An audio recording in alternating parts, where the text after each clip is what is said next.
দর্শক আসসালামু আলাইকুম। ঢাকা টাইমস ডিজিটাল থেকে আমি আব্দুর রহমান আপনাদেরকে স্বাগত জানাচ্ছি। আশা করি আপনারা সবাই ভালো আছেন।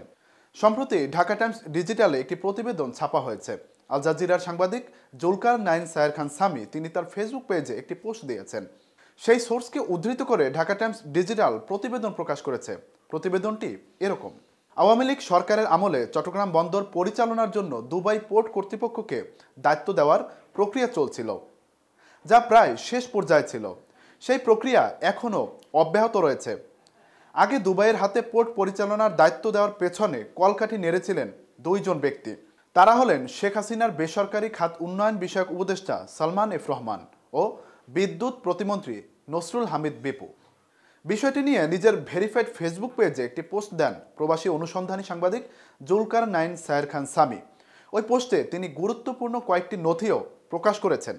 সামি তার পোস্টে লিখেছেন, বিগত সরকার চট্টগ্রাম বন্দর সংযুক্ত আরব আমিরাতের ডিপি বা দুবাই পোর্ট কর্তৃপক্ষকে পরিচালনার জন্য হস্তান্তর প্রক্রিয়া প্রায় গুছিয়ে এনেছিল।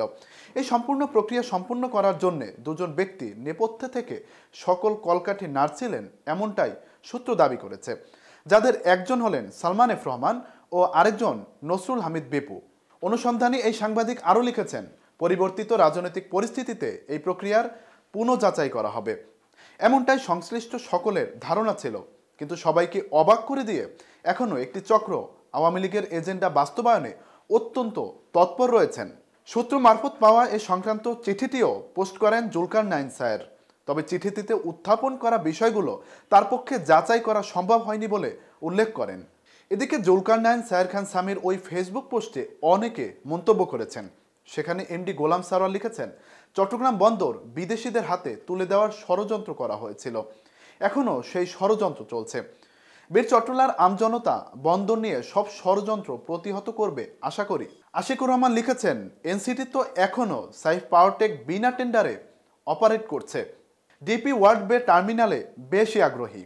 তাহমিনা খাতুন মন্তব্য করেছেন, শেষ পর্যন্ত আমাদের চট্টগ্রাম বন্দরকে গিলে ফেলতে চেয়েছিল।